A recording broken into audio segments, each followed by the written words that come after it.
Welcome to Talk About, the show where I felt like I needed to start introducing myself because I haven't been, and I've been doing this for like 5 months now, and I haven't even told you guys my name, Alex Brown. Hi, how's it going? But this is the show where I talk about whatever it is I feel like talking about, whether it's the latest gaming news or whether it's just some random thing that comes to my mind. Beyond this intro and the outro, this is completely unscripted content. The idea being that there's less production behind it, meaning that these can be more frequent than the video essays I do here, which you should also check out, and that way it's more conversational. The only way to make this more of a conversation, though, is with you. Keep an eye out for the occasional post here on the channel so that your voice may be heard on the next Talk About. And the best way to see these posts is by subscribing to the channel. And so that we can get even more like-minded player voices heard in these videos, be sure to hit the like button and share this video to every person you know who might be interested in it to help boost that algorithm and get this video out to those who need to see that. I appreciate it. Today, though, I just wanted to talk about Redfall. That was the largest debacle, and apparently it calls for the end of Xbox, is what some people are saying. It's broken, a big unfinished mess, and are there some points to be made there? Yes. Is it the doom and gloom of Xbox? Absolutely not. I don't know why things get blown so out of proportion in that way. The only doom that's coming to Xbox is whatever id Software is working on next, am I right?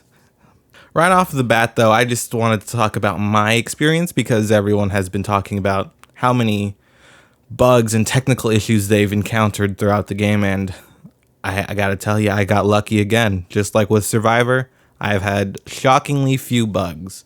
The only bugs that come to mind are 2 that I can think of. Yeah, 2. And it was my waypoints never appeared on the map, which is easily fixed by just putting a manual waypoint down. Not too big of an issue. And one time when I tried to resupply my ammo and it didn't resupply, and I just spent like half of my materials on that for no reason.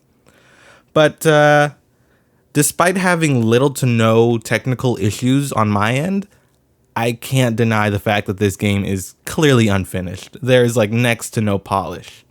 From texture pop-in to just odd things that seem to be missing. Visual effects just don't seem to exist.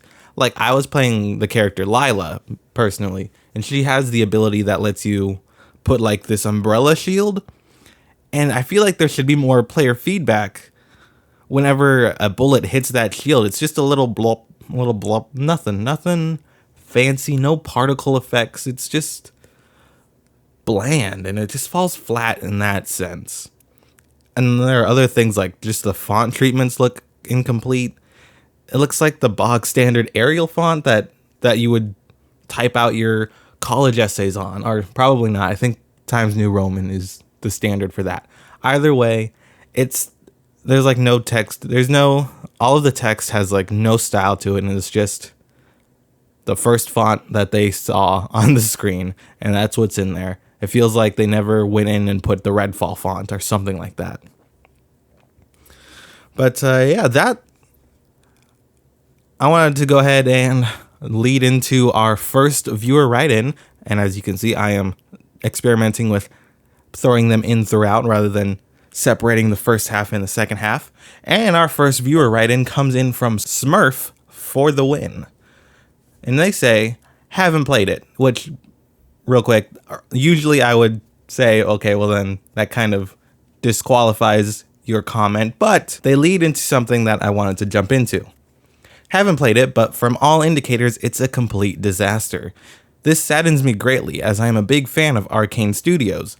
They were my favorite developer, not under the Sony Studios umbrella. And to that, I gotta tell you, Smurf for the win. There are still the small hints of classic Arcane level design. There are so many cool concepts in this game and ideas that are just let down because of the other shortcomings that the game has. From things like cool story beats or just level design in general, the classic Arcane stuff that you're used to, it's all here. They never missed that step. It's just everything else surrounding it isn't that good, you know? Despite the game playing at 30 frames per second, which it felt fine. It felt fine to play.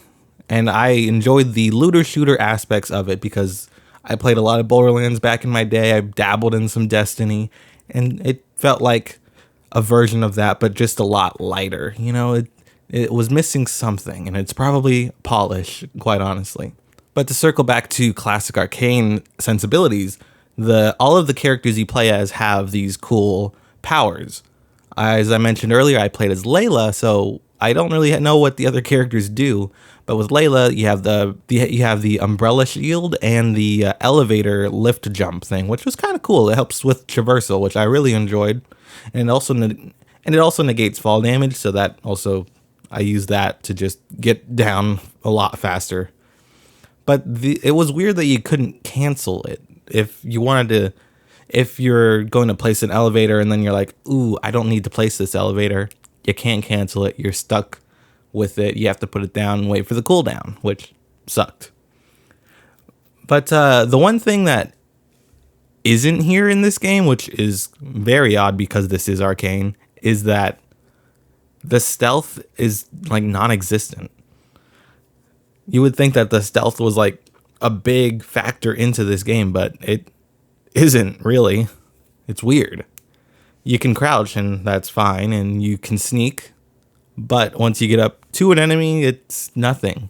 You don't have any sort of takedowns at all. It's just a melee attack that I feel like does more damage, but it's not an instant kill, which I would really have appreciated.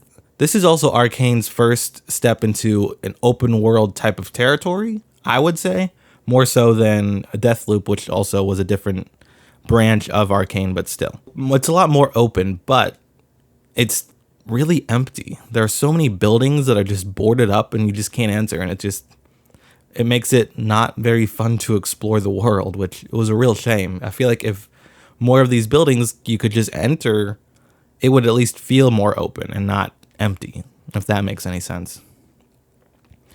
But I must say that the vampires are fun and challenging fights, especially the higher types. I really enjoyed fighting all of these fights. It was shockingly my favorite part of the game, honestly. Normal enemies are pretty standard.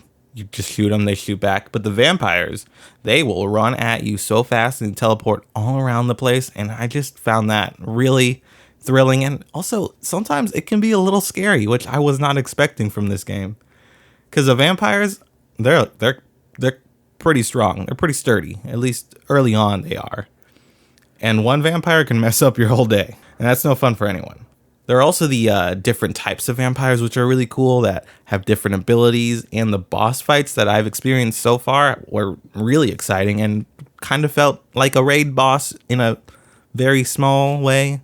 I say a raid boss, but not really. I just mean like a bigger boss type enemy, and it's really fun. I enjoyed that. The weird thing, though, is that I've only been able to play this game in single player, and the game doesn't pause, which is just weird. And it's unfortunate because sometimes it's like, you got to go do stuff in life. You got to hit the pause button, but the pause button doesn't exist in this game. It's just a weird thing. Just thought I should mention that. And as playing single player only, the enemies don't seem to be scaled to single player, and they can be overwhelming at times. Like earlier I said that one vampire can ruin your whole day. 2 vampires will ruin your whole week. So it can get real intense real fast. In single player, at least. I'd imagine in multiplayer, with the vampires having 2 to 4 different targets to go after, would feel more spaced out and just more even. It seems like the multiplayer would be fun, though, because there were moments where I used my character abilities to get into a building that would allow me to unlock the door for other people, or just allow people to come up with my elevator. It just feels like the characters are built in a way that would complement other players, which playing single player I didn't get to experience, but I'd imagine people playing this as a group would find a lot of joy in. And when it comes to the storytelling in this game, it just feels unfinished, like a lot of this game, honestly. It's a really weird thing where the game opens on a traditional sort of arcane cutscene where It's the first person your character. It's first person cutscene where you're the character and you're experiencing it through their eyes, and then it after that first cutscene, it just switches to a much lamer, probably quicker alternative, and it makes all of the characters in the world feel so much lesser than as a result. There were times where I would start to talk to a character and then they would have a quest for me. And then they would tell me, oh, go here.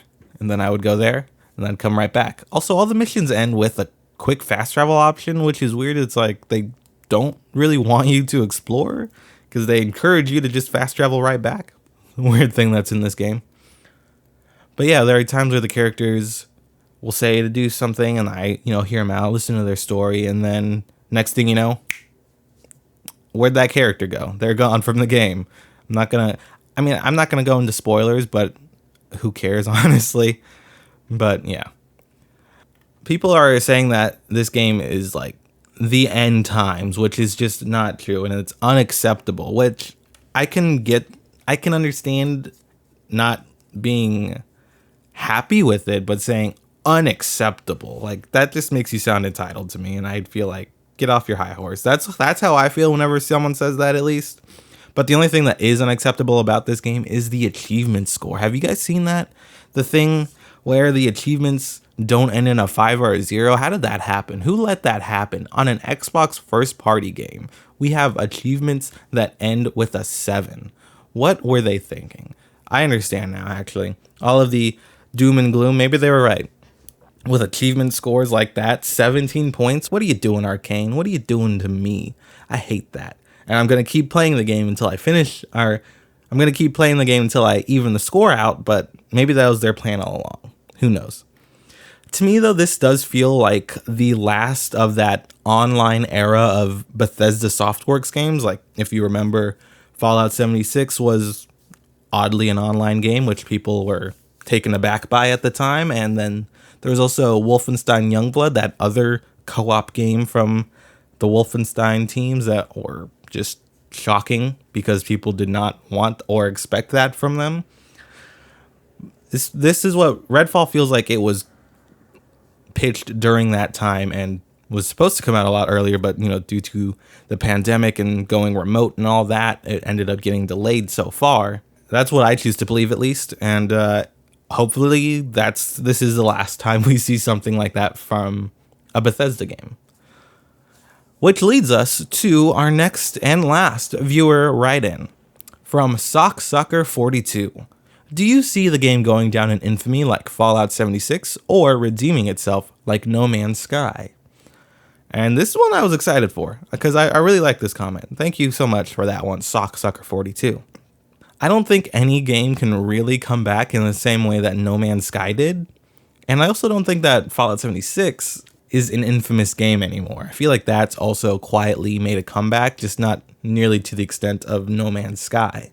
But with Redfall launching as a first-party Xbox Studios game on Game Pass, I expect that we would see a similar sort of support like we see with Sea of Thieves. When Sea of Thieves launched way back when, a lot of people were saying it was content bare, there wasn't much to do, and it was just kind of bland. The bones of Redfall are good. Like, the gameplay is good. I imagine it would be better with 60 frames per second, but that's a whole other topic that we already covered. The bones are good, is what I'm trying to say. Like, all it needs is more polish, more time in the oven. Really, I don't think this game should have come out. I don't know why it came out. That's the most shocking thing of it all, that it came out when it should have been delayed like maybe another 6 months at least. Maybe push it to next year. I don't know. But yeah, I do see somewhere down the line people coming back to it and being like, well, Redfall's not too bad. Redfall's a pretty good game. Underrated game is what people are going to start saying. Like, in 1 year's time, you can come back to this video and tell me I'm wrong or tell me I'm right. But a year from now, I feel like people are going to be looking on Redfall a lot more fondly.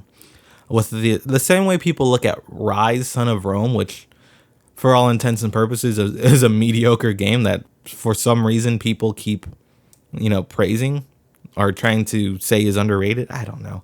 I feel like Redfall is going to be in that kind of conversation where people are like, man, people did not treat Redfall fairly. Man, Redfall, what a good game.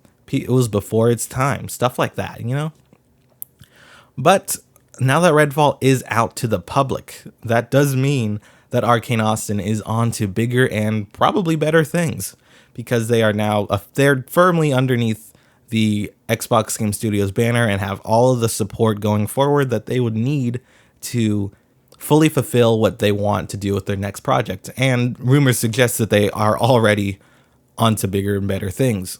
I still do think that there's going to be like a smaller dev team that supports Redfall into the future, but the mass of that studio will be starting new projects, which is exciting because, like I said earlier, I think that this was the last of the online era of Bethesda, and now that that's out of the way, they're just going to make some good old classic Arcane style goodness that we all love and all want.